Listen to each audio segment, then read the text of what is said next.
Assalamualaikum warahmatullahi wabarakatuh. Saya Muhammad Galuh Prasetyo. Pada video kali ini saya akan mempresentasikan tentang jurnal yang saya buat dengan tema metode permainan teka-teki silang sebagai media dalam pembelajaran bahasa Arab, mufradat pada maharoh istima. Di dalam era globalisasi ini, bahasa itu mempunyai peran yang sangat penting. Terlebih fungsi bahasa adalah sebagai alat komunikasi. Bahasa Arab sekarang ini adalah sebagai salah satu bahasa internasional. Sangat penting sekali untuk dikuasai. Bahasa Arab merupakan salah satu bahasa yang digunakan secara luas dalam segala aspek kehidupan, terlebih bagi umat Islam di seluruh dunia. Menyadari betapa pentingnya bahasa Arab di kalangan umat Islam, maka pembelajaran bahasa Arab sedini mungkin harus diterapkan di sekolah-sekolah atau madrasah-madrasah yang merupakan salah satu upaya peningkatan kompetensi individu dalam pembelajaran bahasa Arab. Mengikat ke depan persaingan yang dihadapi dengan bangsa lain, maka tamatan suatu sekolah selain harus mempunyai kompetensi produktif, juga harus mempunyai kompetensi bahasa. Salah satunya adalah bahasa Arab. Pembelajaran lebih banyak melatih siswa untuk melakukan latihan-latihan tertulis dan menghafalkan kata atau tata bahasa Arab. Bahkan ada siswa yang takut ketika ada pelajaran bahasa Arab karena merasa tidak bisa. Ada juga yang menjadi malas karena hanya disuruh membaca dan menerjemahkan.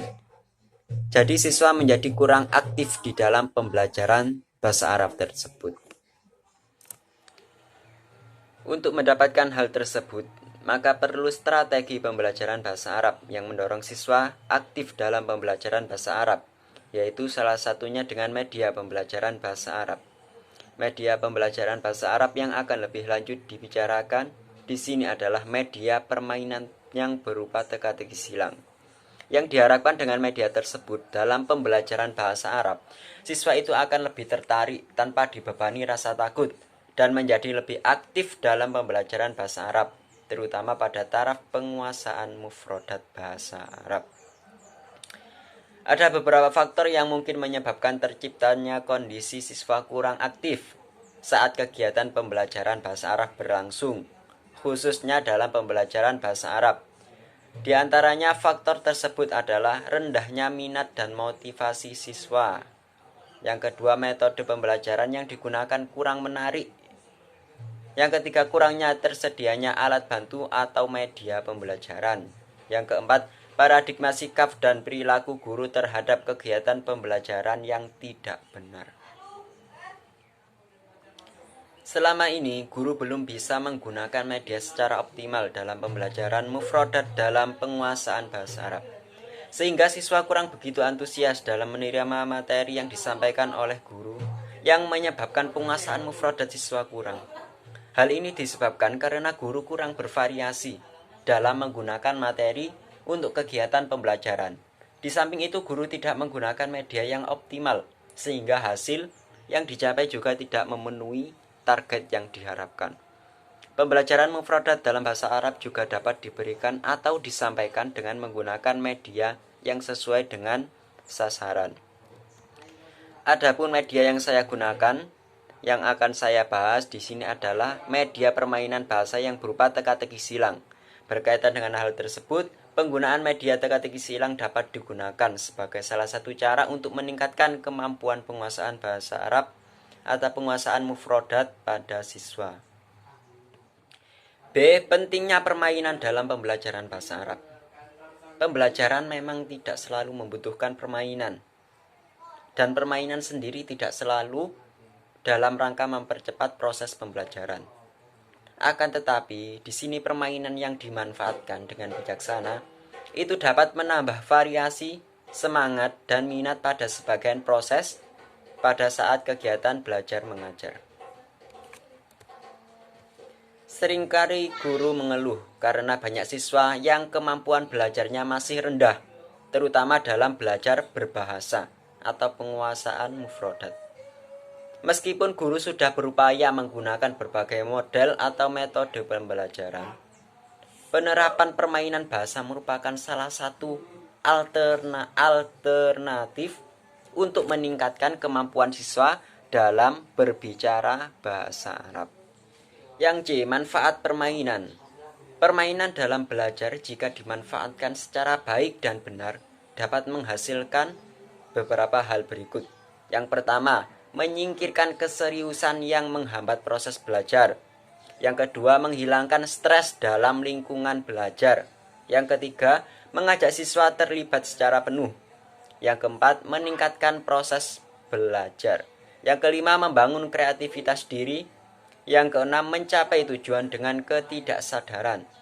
Yang ketujuh, meraih makna belajar melalui pengalaman. Dan yang kedelapan, memfokuskan siswa sebagai subjek belajar.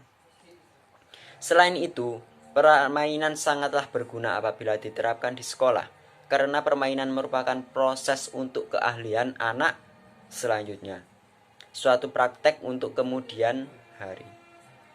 Permainan sangatlah penting sekali untuk perkembangan kemampuan kecerdasan pada anak atau peserta didik atau siswa di sekolah-sekolah atau madrasah-madrasah. D. Prinsip dasar permainan bahasa. Permainan bukanlah tujuan utama, melainkan sarana untuk pencapaian tujuan, yaitu meningkatkan keterampilan berbahasa, menyimak, berbicara, membaca atau menulis, dan sastra. Dan unsur-unsur bahasa, kosakata, dan tata bahasa dengan cara yang menyenangkan. Akan tetapi, apabila suatu permainan yang menyenangkan, akan tetapi tidak ada unsur perolehan keterampilan, maka hal tersebut bukan permainan bahasa atau yang sebaliknya. Kegiatan yang melatih keterampilan tanpa adanya unsur kesenangan. Karena tujuan utama dari permainan bahasa adalah keterampilan dan kesenangan. Kemudian yang E, unsur-unsur dan syarat-syarat permainan bahasa. Apa sih unsur-unsur yang terdapat pada permainan bahasa dan syarat-syaratnya? Yang pertama, unsur-unsur yang terdapat pada permainan bahasa. Yang pertama, adanya kelompok. Yang kedua, adanya permainan dan tempat bermain. Yang ketiga, adanya batas waktu. Yang keempat, adanya peraturan di dalam permainan tersebut. Sedangkan syarat-syarat permainan bahasa, yang pertama, memilih permainan yang adanya hubungan dengan pendidikan, materi pembelajaran. Yang kedua, menggunakan metode yang mudah. Yang ketiga, permainan sesuai dengan keahlian dan kecenderungan murid. Yang keempat, menimbulkan imajinasi kreatif bagi siswa. Yang kelima, permainan harus menyesuaikan jumlah siswa. F. Pengertian kosakata. Apa sih kosakata itu? Pembelajaran kosakata atau mufrodat menurut Kamus Besar Bahasa Indonesia adalah pembendaharaan kata. Kosakata adalah semua kata yang terdapat dalam suatu bahasa. Kekayaan kata yang dimiliki oleh seorang pembicara atau penulis, kata yang dipakai dalam suatu bidang ilmu pengetahuan. Yang kedua, pembelajaran bahasa Arab pada Maharo Istima. A. Pengertian pembelajaran. Pembelajaran adalah kegiatan yang di dalamnya terdapat proses mengajar, membimbing, melatih, dan memberi contoh atau mengatur serta memfasilitasi berbagai hal kepada siswa agar siswa tersebut bisa belajar sehingga tercapainya tujuan pendidikan. Pembelajaran juga bisa diartikan sebagai usaha sistematis yang memungkinkan terciptanya pendidikan. Yang kedua, pengertian bahasa Arab. Apa sih bahasa Arab itu? Bahasa Arab adalah alat komunikasi yang digunakan oleh setiap kelompok masyarakat. Setiap bahasa biasanya digunakan untuk berkomunikasi dengan lingkungannya yang sejenis. Oleh karena itu wajar apabila manusia dalam komunitas tertentu tidak dapat mengetahui bahasa dari komunitas lain. Meski demikian, pada lingkungan yang sejenis, setiap orang itu dapat berkomunikasi secara baik. Hal ini menunjukkan bahwa pada dasarnya, bahasa adalah alat komunikasi antar individu dengan lingkungannya. Secara umum, bahasa kemudian disimbolkan dengan lafal atau ujaran.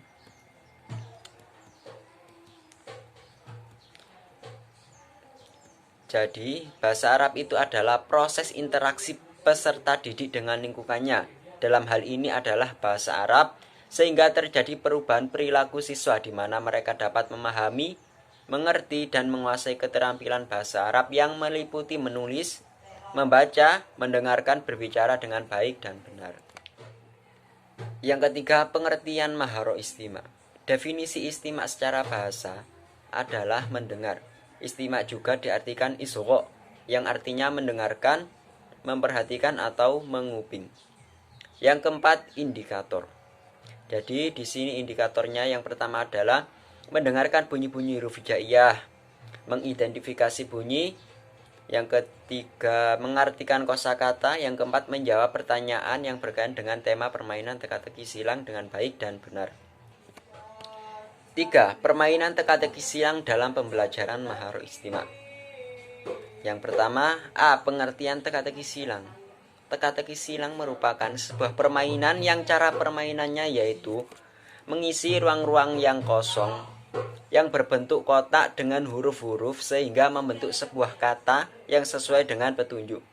Selain itu, mengisi teka-teki silang ini memang sungguh sangat mengasihkan atau sangat senang sekali. Selain itu, permainan ini juga berguna untuk mengingat kosakata atau mufrodat yang sangat populer. Selain itu juga berguna untuk pengetahuan yang bersifat umum dengan cara santai. Melihat karakteristik teka-teki silang yang santai dan lebih mengedepankan persamaan dan perbendaan kosakata, maka sangat sesuai kalau misalnya dipergunakan sebagai sarana siswa untuk latihan di kelas yang diberikan oleh guru yang tidak monoton hanya berupa pertanyaan-pertanyaan bagus saja. B. Sejarah singkat teka-teki silang. Jadi di sini teka-teki silang itu mempunyai sejarah juga. Sejarah teka-teki silang. Teka-teki silang yang menjadi kegemaran lintas generasi ini sesungguhnya merupakan hal baru, tetapi tidak begitu baru. Artinya, hal ini sudah berlangsung dari zaman ke zaman dengan format dan bentuk yang serupa tapi tidak sama. Catatan sejarah menyatakan bahwa format teka-teki silang seperti sekarang sudah ada sejak zaman kuno. Bentuknya masih cukup sederhana, yaitu sebuah bujur sangkar berisi kata-kata atau huruf-huruf yang sama. Pada bujur sangkar itu menghubungkan kata-kata secara vertikal dan horizontal, hampir serupa dengan teka-teki silang yang dikenal sekarang. C. Teka-teki silang sebagai media dalam pembelajaran bahasa Arab mufrodat. Di zaman sekarang ini siswa sangat menuntut guru untuk mengajar lebih kreatif agar tidak membosankan. Karena apa? Karena itu guru sangat memerlukan metode dan teknik-teknik baru dalam mengajar. Sebenarnya bila guru bisa berpikir kreatif, apapun yang ditemukan di sekitarnya bisa digunakan sebagai media pembelajaran dan tidak harus yang mahal. Guru dapat memanfaatkan permainan sebagai media pembelajaran. Misalnya yang dibahas atau yang saya bahas tadi tentang media pembelajaran teka-teki silang. Kata teka-teki silang mungkin tidak asing lagi di kalangan guru atau pada kalangan murid-murid. Mengingat sejarah teka-teki silang seperti yang sudah dijelaskan di atas tadi, teka-teki silang merupakan sebuah permainan yang cara permainannya yaitu mengisi ruang-ruang kosong yang berbentuk kotak dan huruf-huruf sehingga membentuk sebuah kata yang sesuai dengan petunjuk. Selain itu, mengisi teka-teki silang atau biasa disebut dengan teka-teki silang memang sungguh sangat mengasihkan. Selain itu juga berguna untuk mengingat kosakata atau mufrodat yang populer. Selain itu juga berguna untuk pengetahuan yang bersifat umum secara santai. Mengisi sebuah teka-teki silang membuat seorang peserta didik itu berpikir untuk mencari jawaban. Dan apabila belum menemukan jawaban, maka perasaan penasaran melanda dan mencari cara untuk memecahkan teka-teki silang tersebut. Biasanya orang mengisi teka-teki silang dalam keadaan santai dan mengisi teka-teki silang untuk mengisi waktu luang. Mengisi teka-teki silang dalam pembelajaran bahasa dengan memilih topik tertentu akan menambah kosakata dalam berbagai tema yang berbeda. Misalnya rumah, tubuh kita, baju, makanan, minuman, dan lain-lain. D. Langkah-langkah permainan teka-teki silang.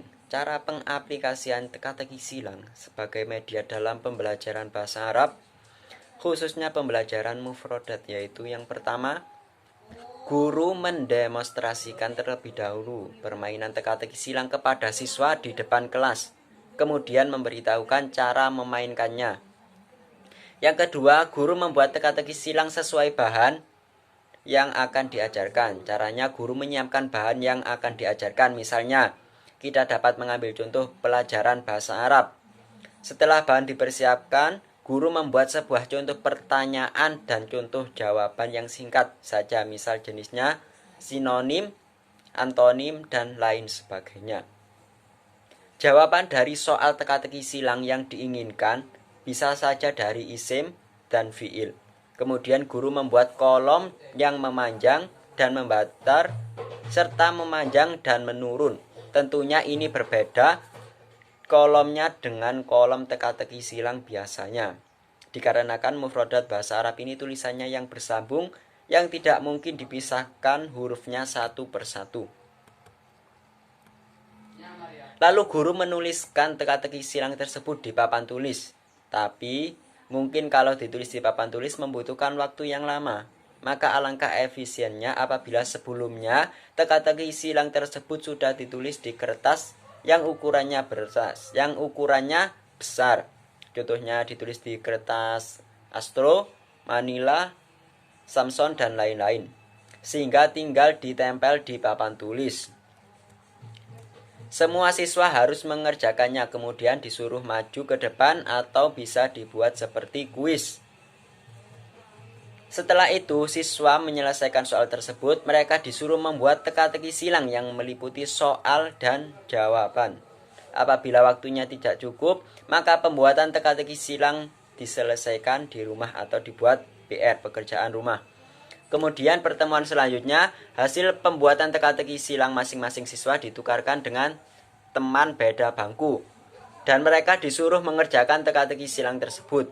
Lalu setelah selesai dikembalikan kepada yang punya untuk dikoreksi. Selanjutnya yang punya teka-teki silang tersebut mengevaluasi atau mengkoreksi dan hasilnya disampaikan oleh guru. Guru memberikan komentar dan klarifikasi terhadap keseluruhan proses yang dilakukan, termasuk isi dari masing-masing teka-teki silang yang telah dikerjakan oleh masing-masing siswa tersebut. Kekurangan dan kelebihan metode teka-teki silang. Jadi di semua metode yang digunakan dalam pembelajaran itu mesti ada kekurangan dan kelebihan. Jadi di sini metode teka-teki silang juga ada kelebihan dan kekurangan. Kelebihan dari metode teka-teki silang ini yang pertama, siswa lebih mudah untuk diajak selalu aktif dalam mengkoordinasikan keterampilan tangan, mata, dan kecepatan berpikir secara bersamaan. Yang kedua, permainan teka-teki silang ini bermanfaat untuk mengasah otak, melatih koordinasi mata, tangan, nalar, dan kesabaran sehingga akan memudahkan proses pentransferan pengetahuan kepada para siswa. Yang ketiga, permainan teka-teki silang memudahkan siswa dalam mengingat materi pelajaran yang disampaikan oleh guru. Yang keempat, permainan teka-teki silang ini dapat meningkatkan kemampuan berpikir dan membuat siswa belajar untuk berkonsentrasi.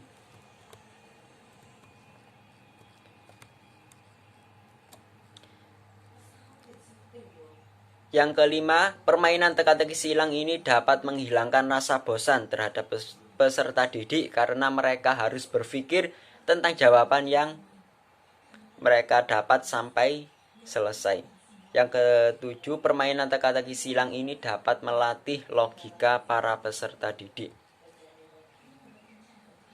Dan kekurangan dari permainan teka-teki silang ini adalah dapat menimbulkan sedikit kesulitan bagi siswa yang kurang akan tingkat kemampuannya dan kurang akan minat serta partisipasinya dalam mata pelajaran bahasa Arab ini. Jadi, TTS atau teka-teki silang ini merupakan sebuah permainan yang mengasah otak. Oleh sebab itu, TTS ini bisa dijadikan media pembelajaran khusus dalam pembelajaran bahasa Arab mufradat. Melihat fungsi teka-teki silang ini yaitu membangun saraf-saraf otak yang memberi efek menyegarkan ingatan sehingga fungsi kerja otak kembali optimal. karena otak dibiasakan untuk terus belajar dengan santai. Proses pembelajaran bahasa Arab dalam keadaan santai, maka materi yang diajarkan guru akan lebih masuk dan mengena dalam otak sehingga pembelajaran lebih efektif.